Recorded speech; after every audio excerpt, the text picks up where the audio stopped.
Então, mais um plantão DEFISC, desta vez para a capital Porto Alegre, do estado do Rio Grande do Sul, a respeito dos decretos que foram publicados com a intenção da prevenção do contágio do coronavírus.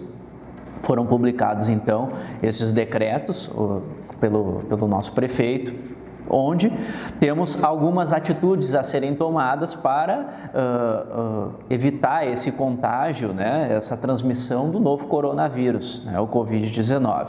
Tá?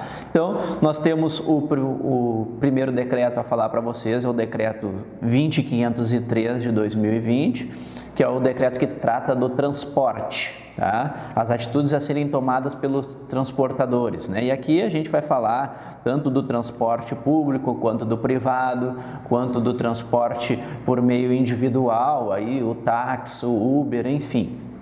Então, este decreto ele trata dessas medidas que devem ser tomadas por esses transportadores, né?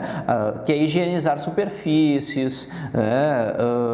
Então, ter todas essas situações, utilizar esses transportes com as janelas abertas, alçapões abertos, né?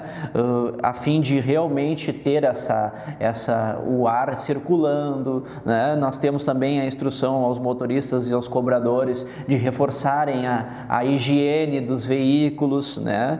Então, tudo isso são orientações tanto aos responsáveis quanto aos usuários, né? Fica também recomendado às concessionárias de transporte coletivo de ônibus e às permissionárias as realizações de limpezas rápidas dos pontos de contato das mãos ali dentro dos carros, né? Enfim, toda essa situação que venha a tentar prevenir, né? Então, este decreto ele trata dos transportes, tá? Outro decreto que foi publicado é o decreto 20.504, né, que trata dos funcionários públicos municipais, né? E esses funcionários, eles têm também essas condições de terem seus ambientes higienizados, né? Sempre que for possível realizar atividade sem a presença física, ou seja, o home office, né?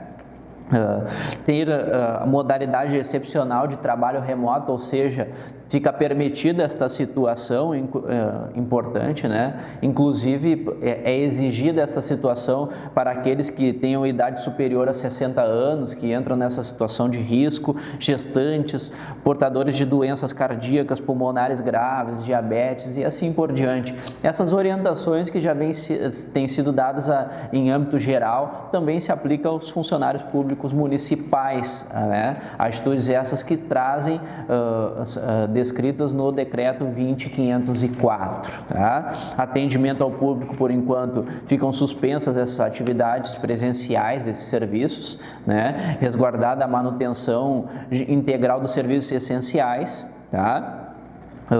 Em todas essas situações de verificação de documentos, protocolos, isso tudo por enquanto fica suspensos, né?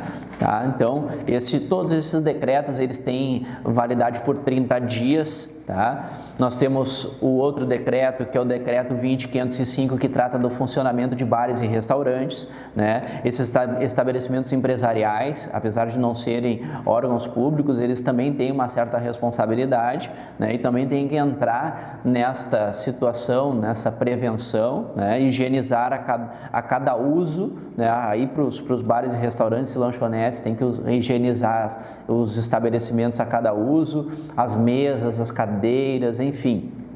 Tudo está ali no decreto, esse decreto 20.505, né? Higienizar a cada 3 horas durante o período de funcionamento, né? Pisos, paredes, forro, banheiro, preferencialmente com água sanitária, enfim.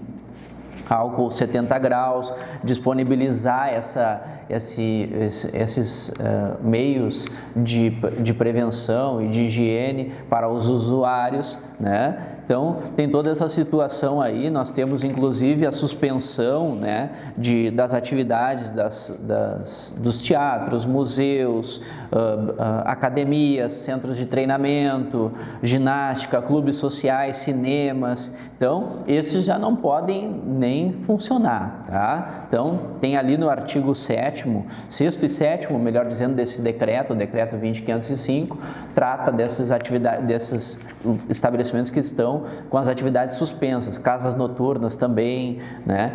Então, esses locais não podem abrir por enquanto, dentro do prazo de 30 dias, tá? Por último e não menos importante, o decreto 20.506, que trata do funcionamento dos shopping centers e centros comerciais, né? Então fica determinado que esses locais, né, também tem que ter um certo cuidado, esses restaurantes que ficam dentro dos shopping centers, de fazer essa higienização toda, né?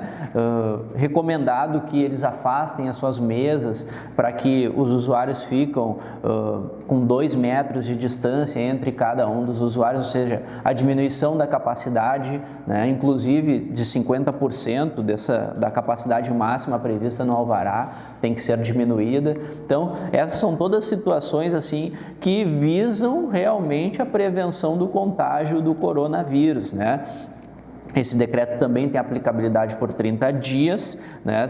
Inclusive é muito questionado, olha, qual é a sanção que se tem no estabelecimento que não seguir essas regras? Olha, aplicam-se, diz o artigo 4 lá desse decreto, que aplicam-se as penalidades de multa, interdição total ou parcial da atividade, cassação do alvará de localização, né? E funcionamento prevista, né? Então, e todas as legislações correlatas a autorizações do estabelecimento para funcionamento podem ser utilizadas justamente na sanção caso o estabelecimento não venha a cumprir as exigências previstas neste decreto, tá? Então são esses os decretos que foram publicados pelo município de Porto Alegre a respeito da prevenção contra o coronavírus, contra o contágio deste vírus.